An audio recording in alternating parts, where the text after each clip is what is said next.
algumas verdades sobre o reino de Deus. A cena que eu narrei, vocês todos conhecem. Jesus está sendo interrogado, está sendo julgado. Ele vai para Pilatos, do Pilatos para Herodes, depois volta para o Pilatos. Na verdade, não havia acusação contra ele.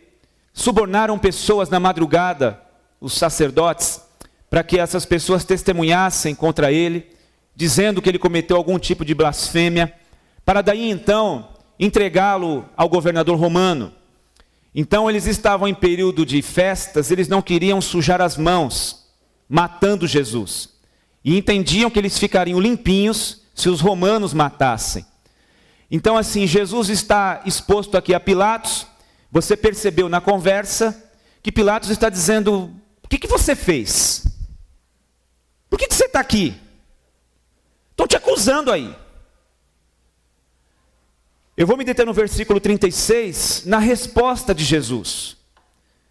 Porque mais uma vez essa resposta de Jesus, ela nos traz um pensamento muito profundo e muito verdadeiro a respeito do Evangelho.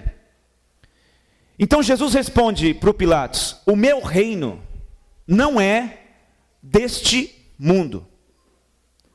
O meu reino não é deste mundo. Porque se ele fosse deste mundo, com uma pequena frase, eu convocaria os meus exércitos e acabaria com esse circo. Mas o meu reino não é daqui.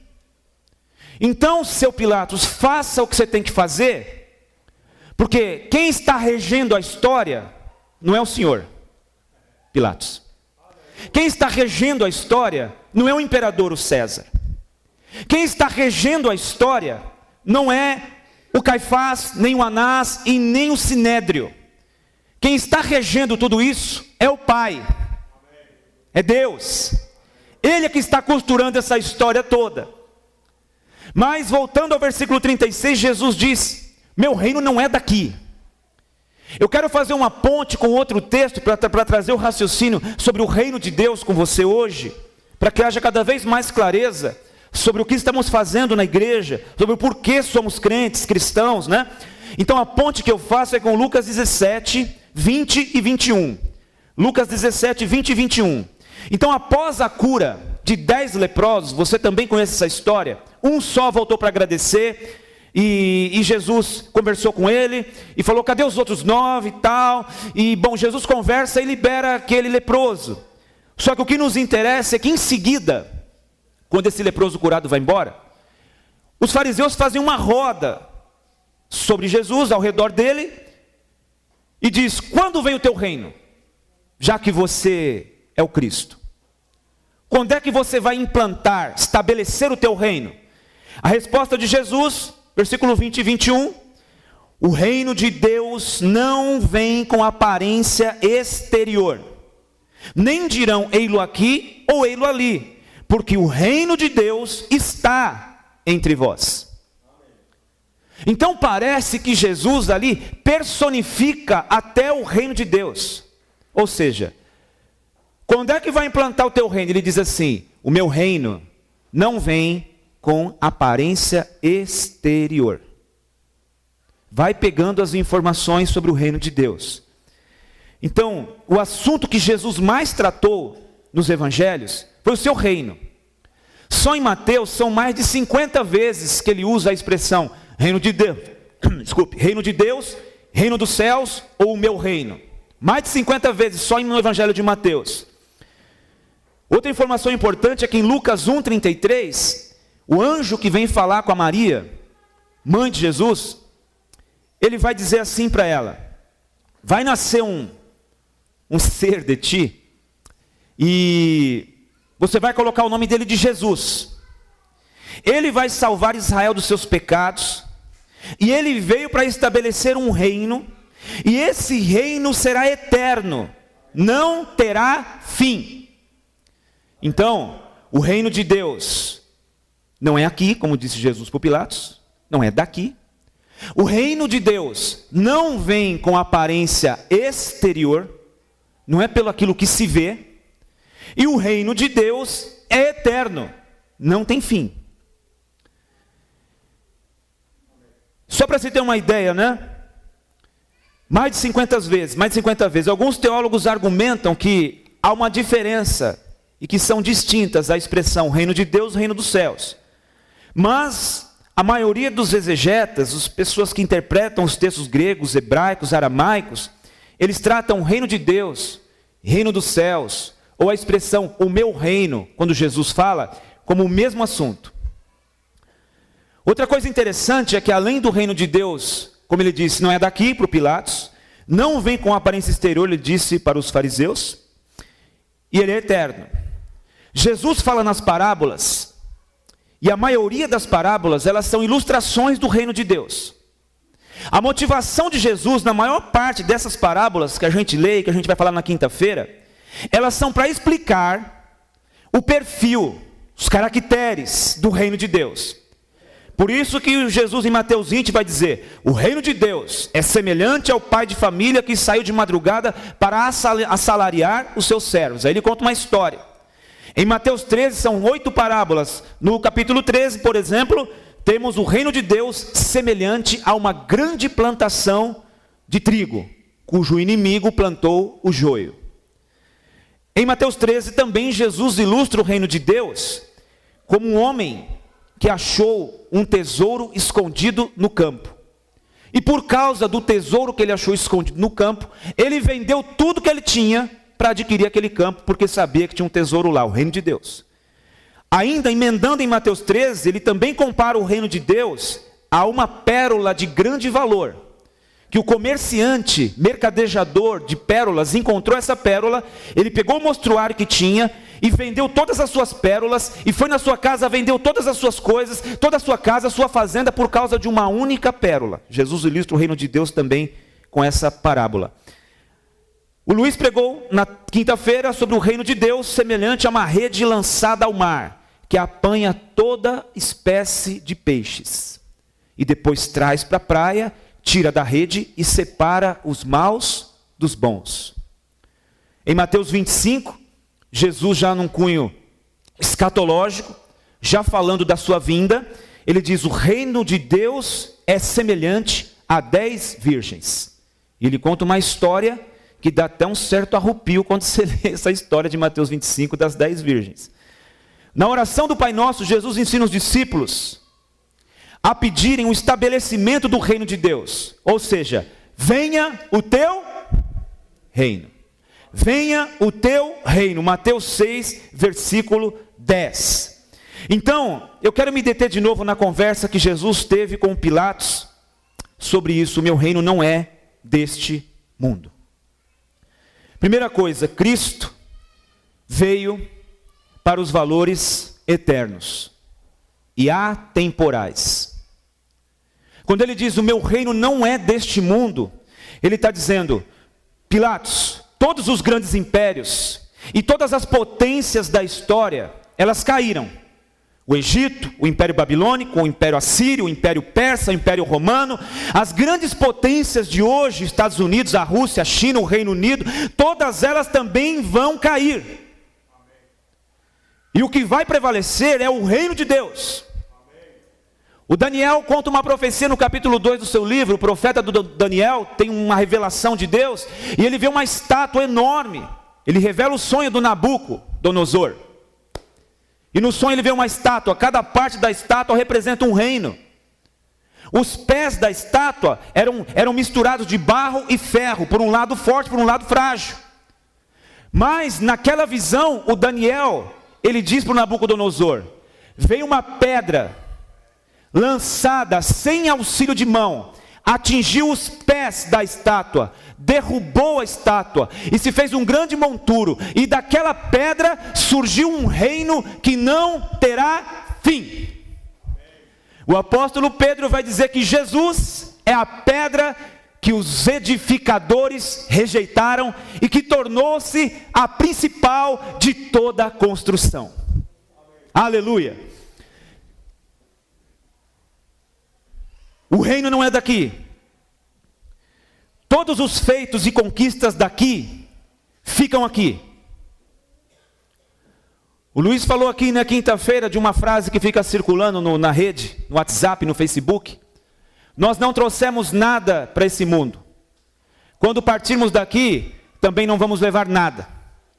Só que aquilo que a gente acumula entre o nascimento e a morte é que causa problema para a nossa vida.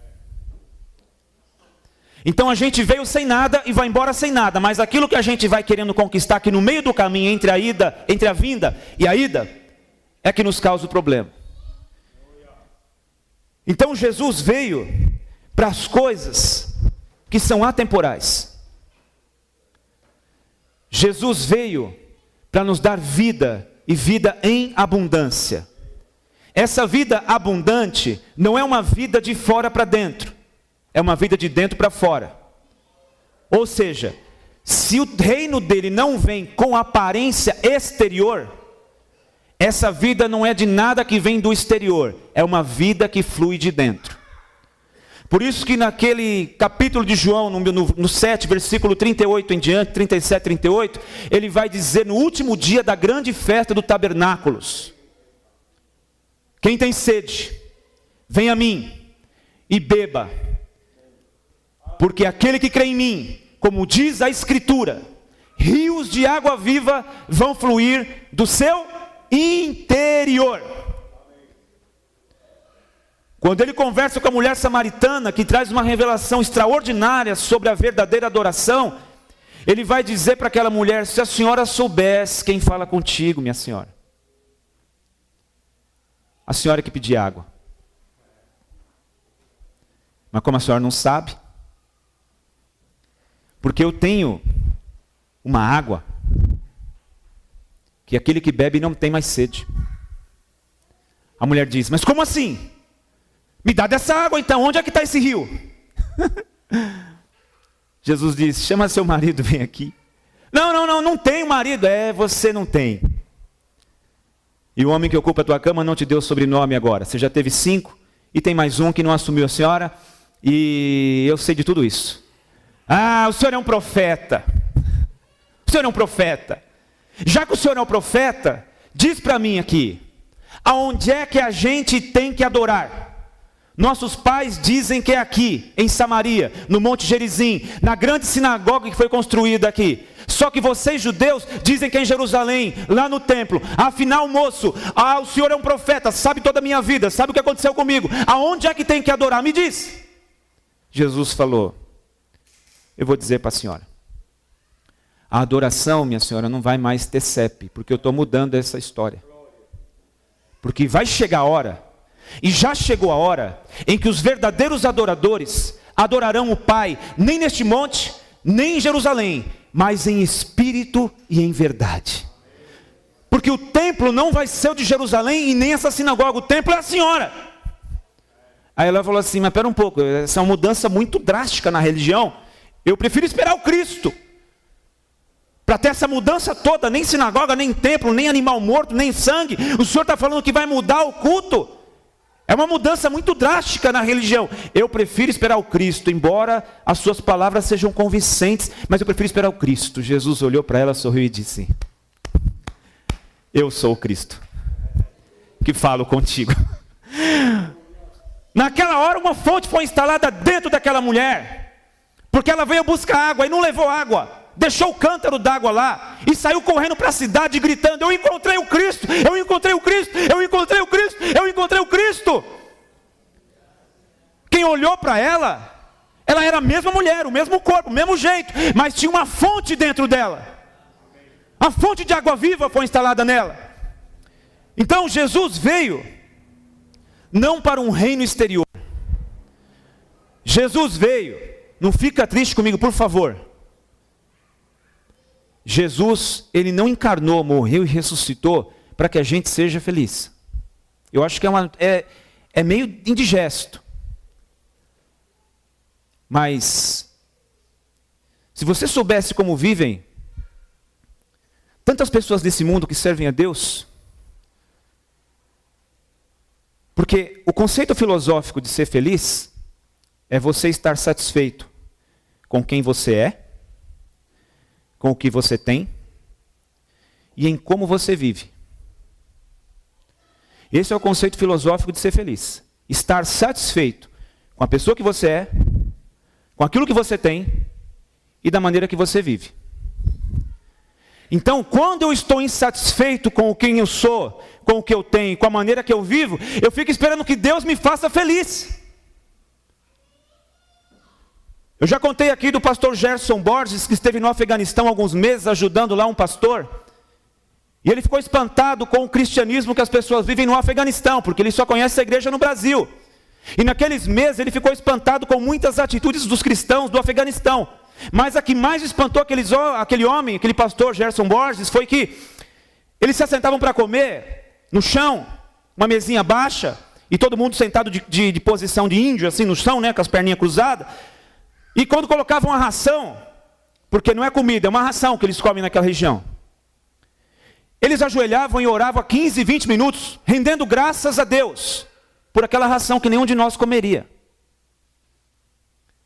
Então o conceito filosófico de ser feliz, para a gente entender que Jesus não veio exatamente ou necessariamente para fazer os crentes felizes.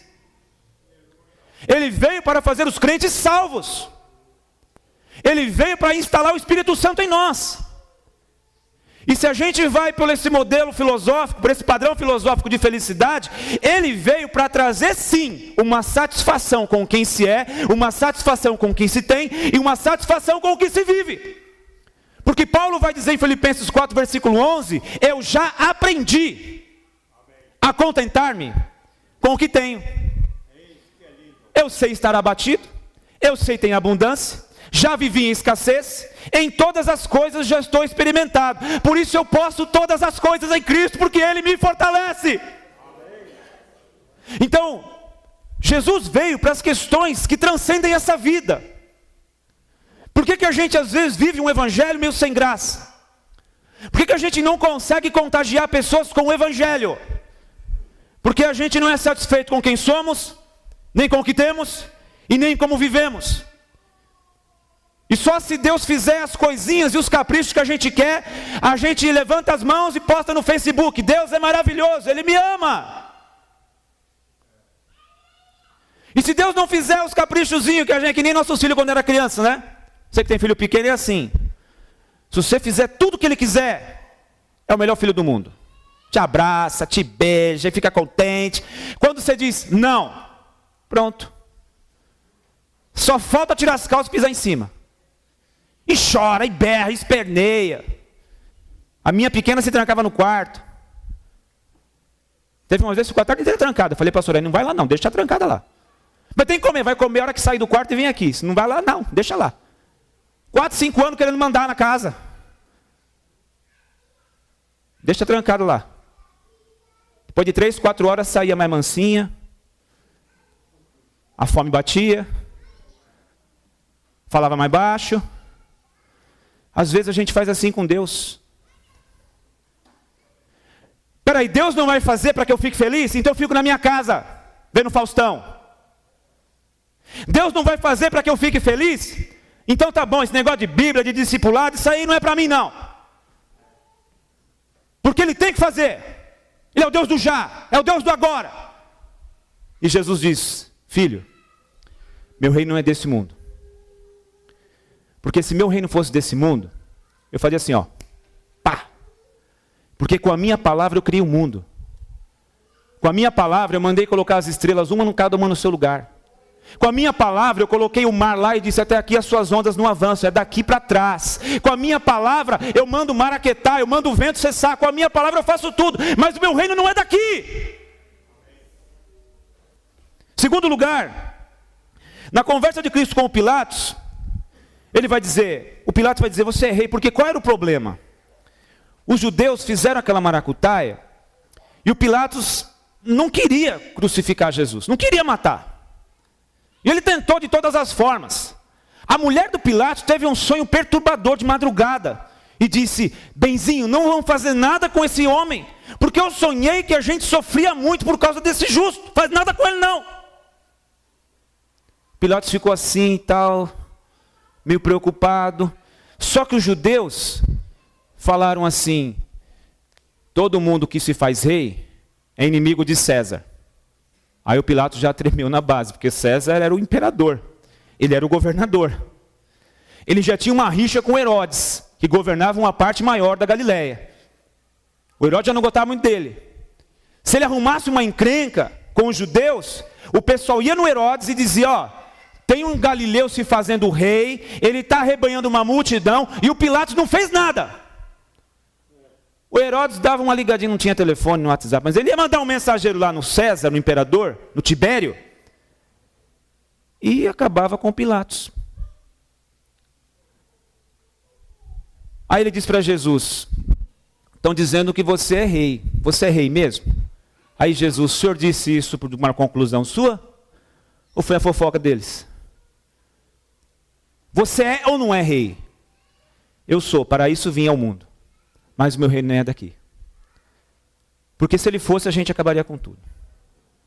Eu acho que Pilatos não deve ter, eu acho que não contaram para ele que na noite anterior, quando foram prender Jesus, aquela escuridão, um exército enorme, acho que mais de 600 pessoas, no mínimo 600 pessoas armadas, para prender um galileu. E quando o pessoal deu a voz, ele perguntou, a quem vocês buscam? A Jesus Nazareno. Até engraçado Jesus fazer essa pergunta, né? Ele já sabia que o pessoal ia lá, estavam lá para prender. A quem vocês buscam? A Jesus Nazareno. Ele disse, sou eu. Quando ele disse, sou eu, caiu no chão todo mundo, com espada, com tudo.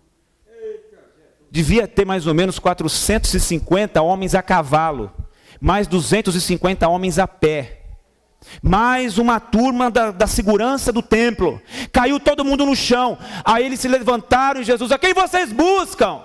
A Jesus Nazareno, já disse que sou eu, pode me levar. Então, quando Pilatos diz isso, Jesus diz, meu governo, meu reino não é daqui. Porque se meu reino fosse daqui, Pilatos, meu, você está de brincadeira.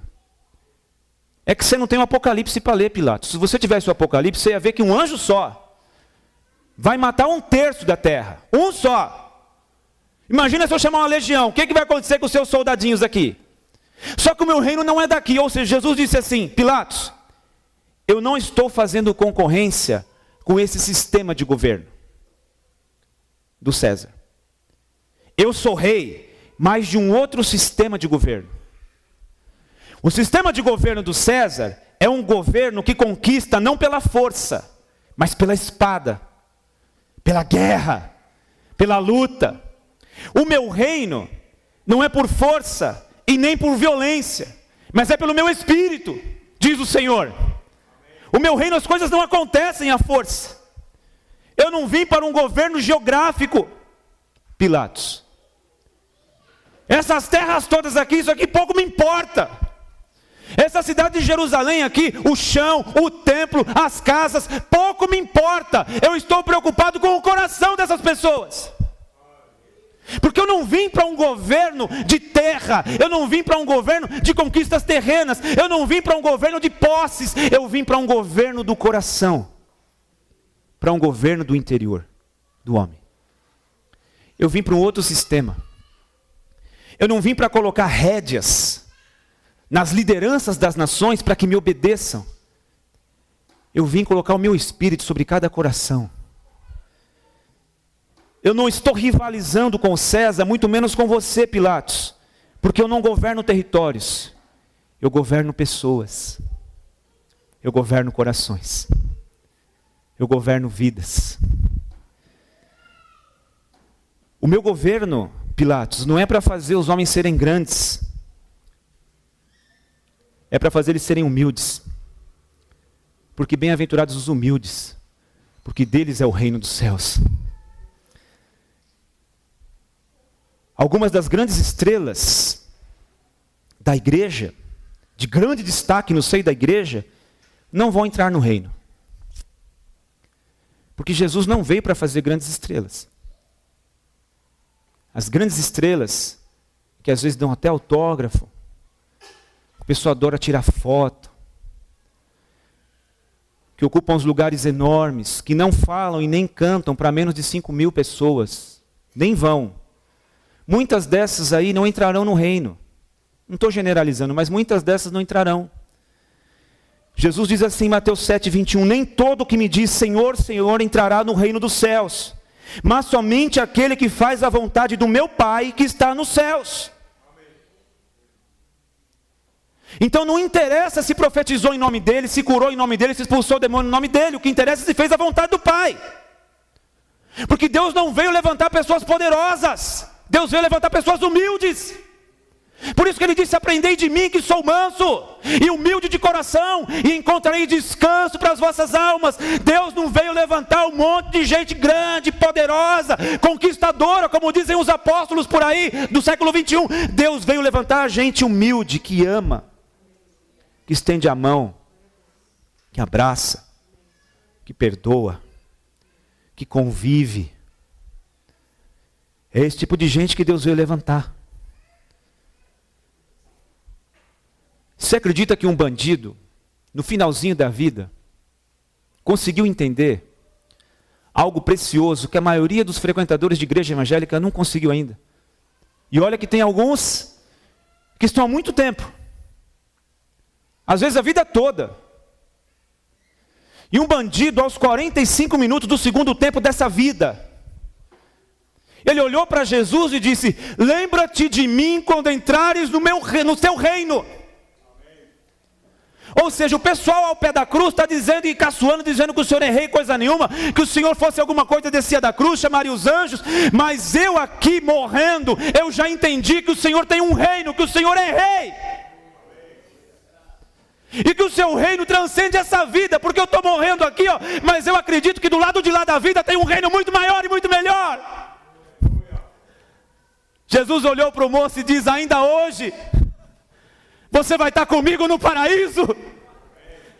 Um bandido aos 45 do segundo tempo entendeu que muitos cristãos não conseguem entender. O reino de Jesus não é daqui. Aleluia.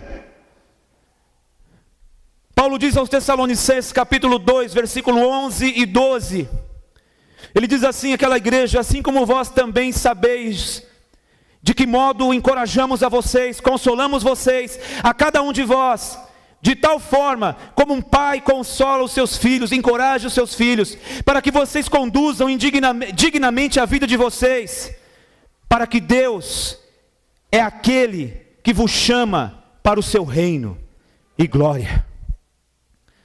Paulo também escreve ao Timóteo, diz assim: palavra fiel é esta: se morrermos com ele, também com ele viveremos.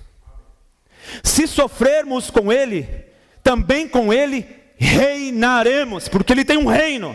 Se o negarmos, também ele nos negará. Mas se formos infiéis, ele permanece fiel, porque não pode negar a si mesmo.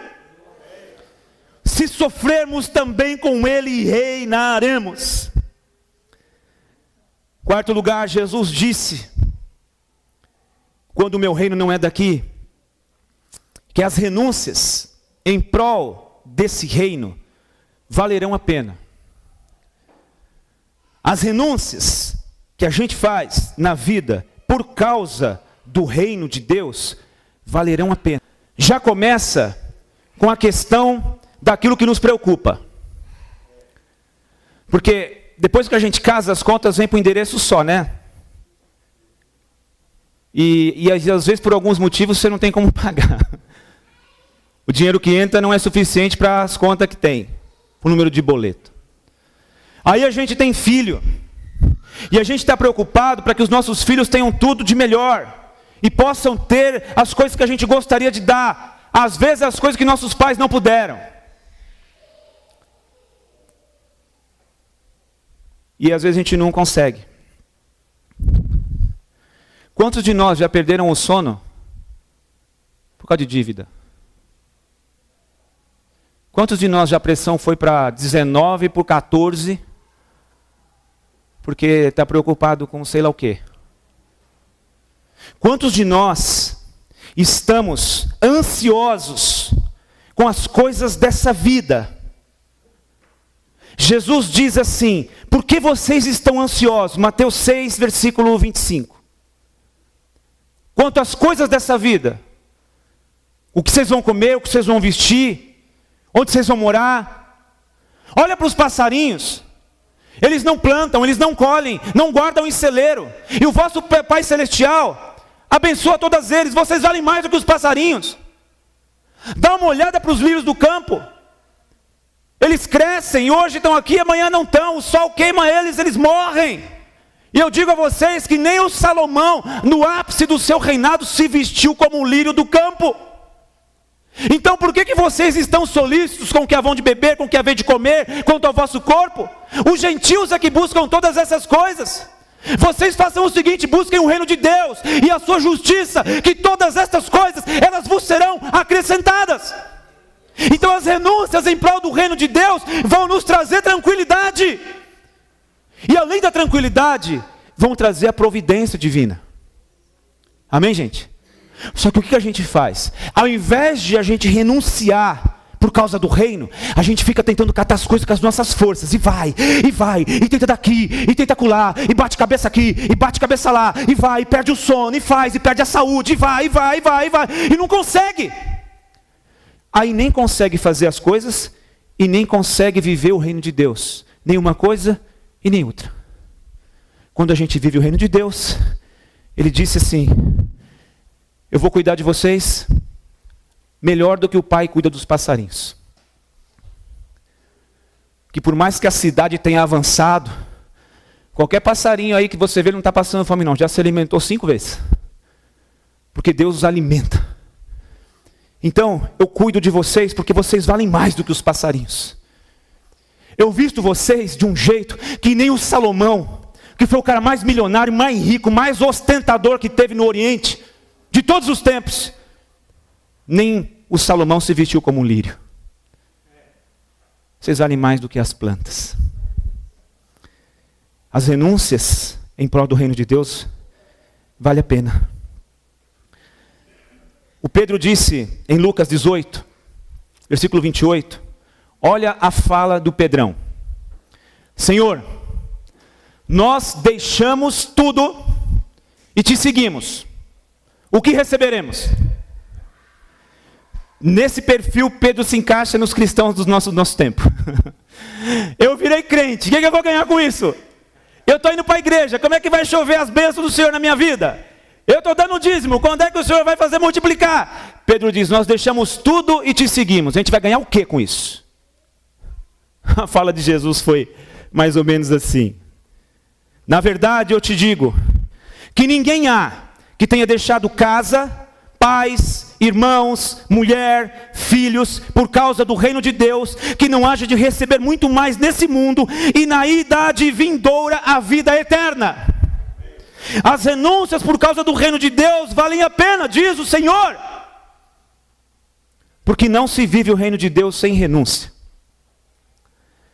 E a proporção da nossa renúncia é a proporção do agir do Espírito Santo em nós. É proporcional.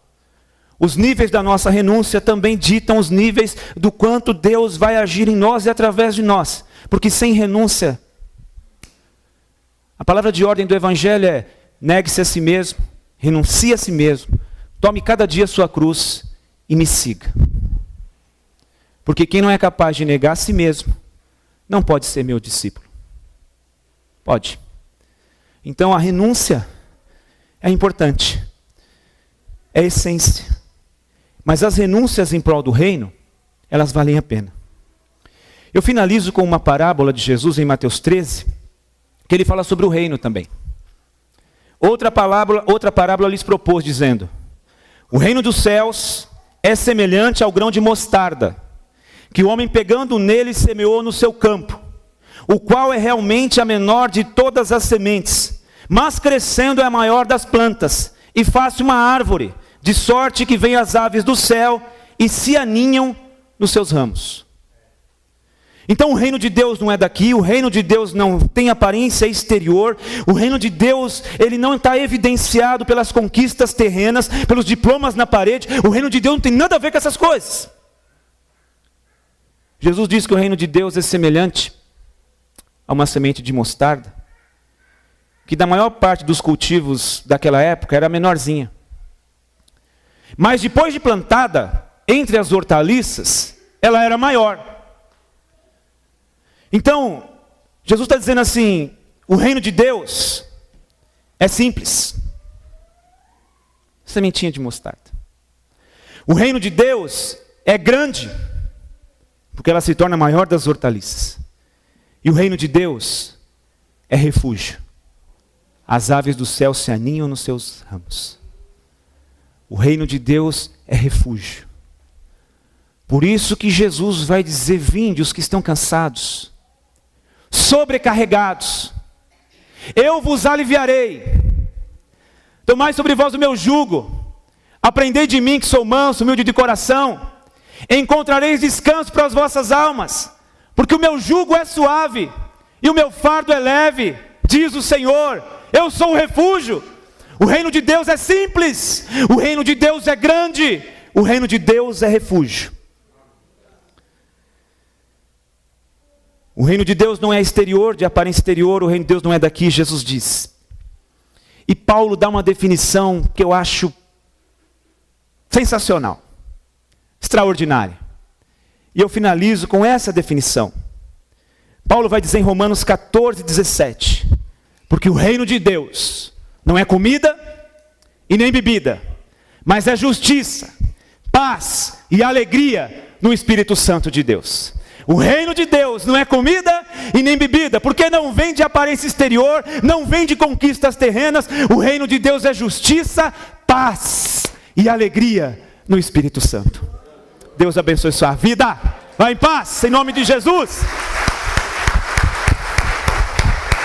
O reino de Deus não é comida nem bebida, mas é justiça, paz e alegria no Espírito Santo. Fica de pé em nome de Jesus.